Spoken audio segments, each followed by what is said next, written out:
and welcome to another episode of Tag1 TeamTalks, our webinar series here at Tag1 Consulting about emerging web technologies. Today we're going to be talking about the end of life of Drupal 7 with Tag1 Quo. I'm Preston So, I'm editor-in-chief at Tag1 Consulting, and today I'm joined by two of my dear friends, Jeremy Andrews, based in Toscana, Italia, founder and CEO of Tag1, and Michael Myers, based in the Berkshires, Massachusetts, managing director of Tag1. This is the first of several parts in a series about what exactly is happening with this Drupal 7 end of life. The first part today is going to be about what exactly the end of life of Drupal 7 means for you, and what are your options coming up as the end of life approaches. In the next two installments, we're also going to be talking about an overview of Tag1 Quo's exceptional extended support program and how it works. Having worked with Tag1 Quo myself, it's an amazing, amazing product, and I'm excited to hear more about the LTS for Drupal 7. And then finally, we're also going to be talking about what exactly is the plan for Drupal 8, now that the end of life for Drupal 8 is also coming up very quickly around the corner. So without further ado, let's go ahead and get started. First things first, Michael, let's go ahead and start with what exactly the end of life of Drupal 7 entails, what it means for you, and what your options are. What exactly does Drupal's end of life in Drupal 7 mean to the larger community and users in general? It means that the Drupal open source community is no longer going to be supporting, developing Drupal 7. So there are a lot of things that go into making a version of Drupal happen. There's the development itself, and when Drupal 7 goes end of life, there will be no more core enhancements, no bug fixes. There will be no Drupal core development. In fact, the issue queue on Drupal.org where Drupal 7 happens is going to be locked. So you literally can't contribute to the core of Drupal 7 once it goes end of life. And all of the tooling is going to be locked and decommissioned as well. So the queues where people work and post patches, the testing infrastructure, which is a critical component of Drupal 7's success, the automated testing that checks every patch that's been contributed, that's being turned off. Security, this is probably the most important component. There are going to be no more security updates, no more security advisories. And this is important because from time to time vulnerabilities are always found, and if you don't have updates, your site, your systems are going to be vulnerable to attack. And then of course there are all of these dependencies. Simply Drupal is dependent upon PHP, and the version of PHP that Drupal 7 uses is going to go end of life as well at some point. So all of these core components of what makes Drupal happen are no longer going to be available to you. So effectively, you're no longer going to get any updates at all from the open source community when it reaches end of life. It's worth noting that it's not just core that's affected as well, but also contributed modules. It's the interesting thing about contrib modules is it's not as strict as it is with core. So individual maintainers will be able to support their modules if they choose to, but it's going to be sort of a tapered effect where different module maintainers decide they don't want to maintain it anymore. They'll start shutting them down. With Drupal 6, I actually saw community pressure to kind of get people to let go of Drupal 6 and move on to 7 and 8 in the future. I don't know if that'll happen again with Drupal 7, but it seems likely. So with Quo, what our purpose is to make sure that not just core, not just your version of PHP, but also your contributed modules, all of them are covered with security patches and up to date. And I think that really kind of highlights the amount of attention that Tag1 gives to Tag1 Quo for all of the customers who are on Tag1 Quo. It's incredible, an incredible service, especially because very, very recently here we actually had the Drupal 7 end of life extended. Isn't that right, Michael? Yeah, I think things have gotten really confusing for people. Drupal 7 initially was going to go end of life when Drupal 9 was released, and that was a few months ago now, almost 4 months. Initially, it was extended around a year and a half to November 21. just because, there's such an insanely large install base of Drupal 7 users. And so, that was an important thing. And then, COVID-19 has really wreaked havoc on society in so many ways. And we're going to talk more about this later, but upgrades can be expensive. They require time and resources. And so to help support people using Drupal, we extended it another year. And so now Drupal end of life for D7 is November 2022. And so you potentially have 2 years to put together your plan, but something you need to factor is what Jeremy just mentioned. Even though core has been extended to 22, contrib, a lot of developers have already abandoned their Drupal 7 contrib modules. And so that's something you need to factor. From many standpoints, a Drupal 7 end of life is already here. Absolutely. And I think, this is one of the biggest concerns that people have right now. I think, obviously with what's happening right now with COVID-19, obviously having that extra time is really valuable. Now, I understand also that Tag1 Quo is going to be doing something to help out folks who are still on Drupal 7 as well. Isn't that right, Jeremy? Is there going to be a free plan? Is that what I'm hearing about Tag1 Quo? That is correct. So the community is doing a great job. I wanted to say first, certain key modules are guaranteed to be supported up until 2022. So not just core, but some contrib is going to be covered. But there's lots of modules out there. Some modules are only installed on a handful of websites. And so what our plan with Quo is to make sure that anybody can afford to be covered if community support is not enough. So starting November of 2021, we're going to just give Quo free to anybody that wants to use it to maintain their sites. And that means that they'll get the complete support, which means if they have a module on their site that no one else is using, the maintainers abandon it, we will backport those patches for them and keep it secure for free for that full year and give people a chance to try out the Quo product. So the goal of Quo in general, though, yes, is to just keep everyone's websites secure, patches up to date, and make sure that everyone is running a maintained website. I think one thing that you both mentioned, Michael and Jeremy, is the fact that, we live in an open source environment where a lot of maintainers have moved on to other projects, have given up maintainership of a lot of the modules that a lot of the Drupal community still relies on. So I think that's a great incentive and motivation for people to take another look at Tag1 Quo, and especially with this free year from November 2021 until 2022. I think that's a wonderful program. But one thing I think is really important for our audience to understand as well is why exactly is it that so many of these Drupal versions that so many people still use? I mean, we saw this with Drupal 6 as well, back when that end of life came around. There's a lot of folks who are still on these earlier versions of Drupal. Michael, why is it that so many of these very popular versions of Drupal continue to be end of life so early? Is there something, I think you mentioned earlier dependencies and things of that nature. Are there other factors involved in this? Yeah, I mean, it is shocking the number of organizations that still rely on Drupal 6. What is it, like 5 years now after its end of life? It's crazy to see, but we'll get into this more later. If there's no reason for you to migrate from a business standpoint, the fact that there is extended support is fantastic. So yeah, related to these contrib module developers moving on, Drupal 7 has been around almost 10 years now. By the time November 22 rolls around, it's going to be a little over 12 years. That's a really long time for a piece of technology to be around, right? There isn't a ton of software on my machine that's that old.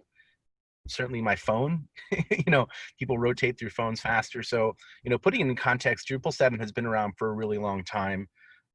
Another big factor is bandwidth.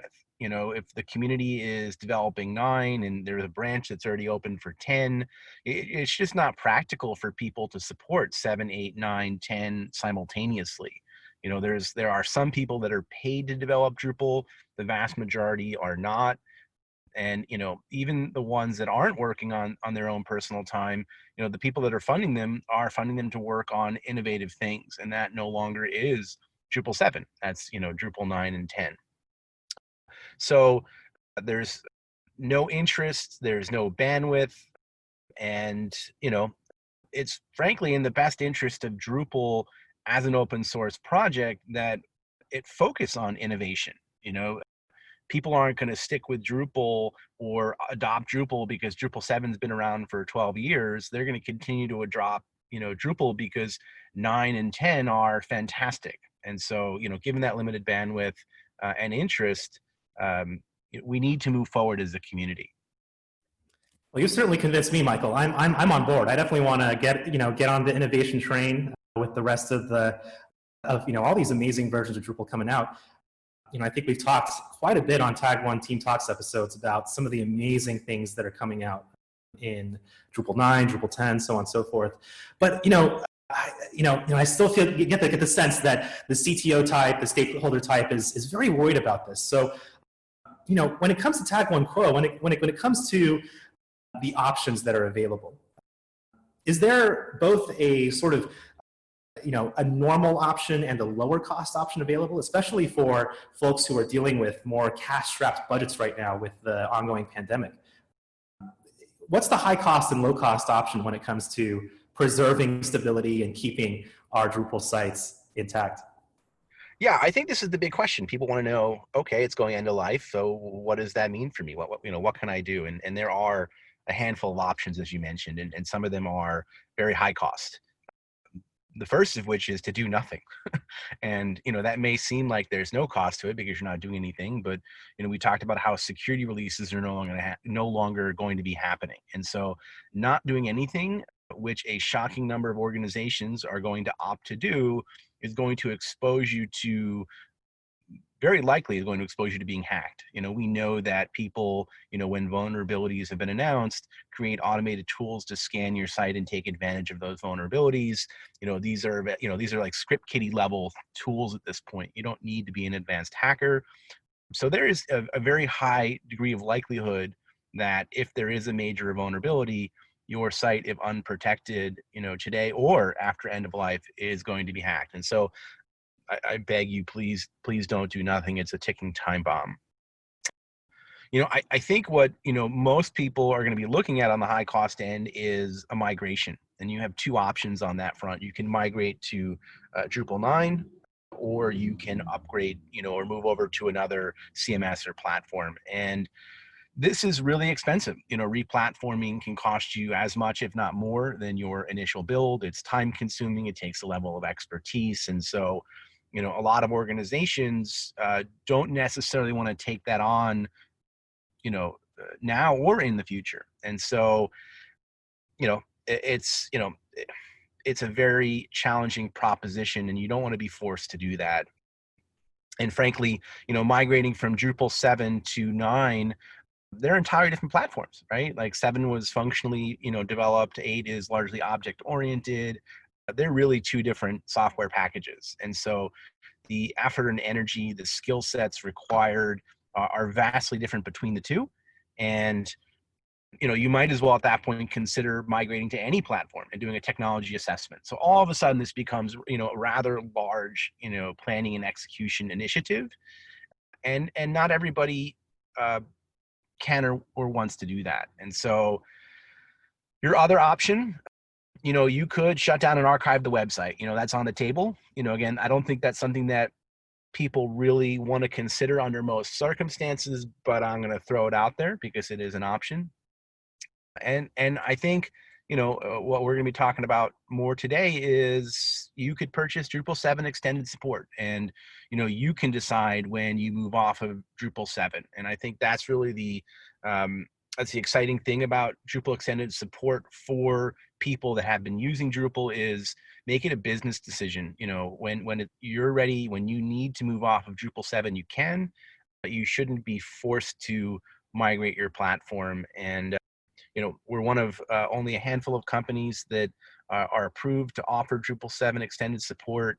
And, we're really proud to be one of them. And we're going to help make sure that you guys are successful in that process. One of the things I think that's really important to mention, though, is that only a few companies, only a few vendors have been approved to offer Drupal 7 extended support. And Tag1, with its long history in the Drupal community, long history of being at the forefront and the vanguard of Drupal innovation, it's no question that Tag1 is also helping those who are further behind catch up and stick with their currently kind of stable versions of Drupal they're happy with. So I know that Tag1 Quo is the extended support service for Drupal. How does it help Drupal 7 users, Jeremy? Yeah, so the thing about Drupal 7 is it's actually a fantastic platform. Drupal 8, Drupal 9 are a nice evolution, but Drupal 7 remains very powerful. You can do a lot with it. It's an incredibly mature ecosystem. And so there's no need for people to be forced to migrate off of it if they're getting what they need from it. So what Quo is designed to do is to make people be able to stay there. It allows us to easily monitor what modules are being used, what versions, and make sure that security patches are provided and applied. Yeah, so with the extended service program, we're guaranteeing that a minimum of 4 or 5 years, Quo will provide updates. Realistically, it's going to be much more than that because the Drupal 6 extended support is still running and going strong. We have no intention of ending it. So as long as people are interested in Drupal 7 support, we'll continue providing it through Quo. One of the important parts of this was not just to be accurate and to give people what they need, but to do it affordably.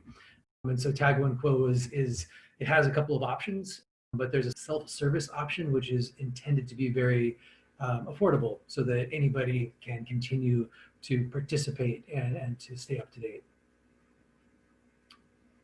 Also worth noting is there's no long-term commitment.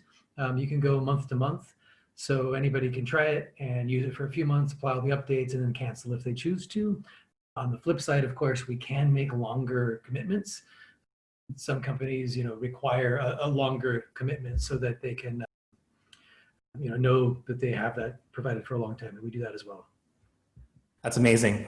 I think we're going to talk very much more about Tag1 Quo very shortly once we get into part 2.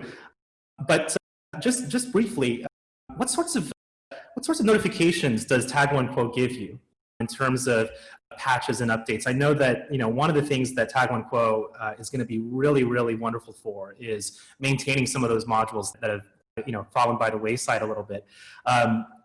What sorts of notifications are going to be part of the Tag1 Quo service?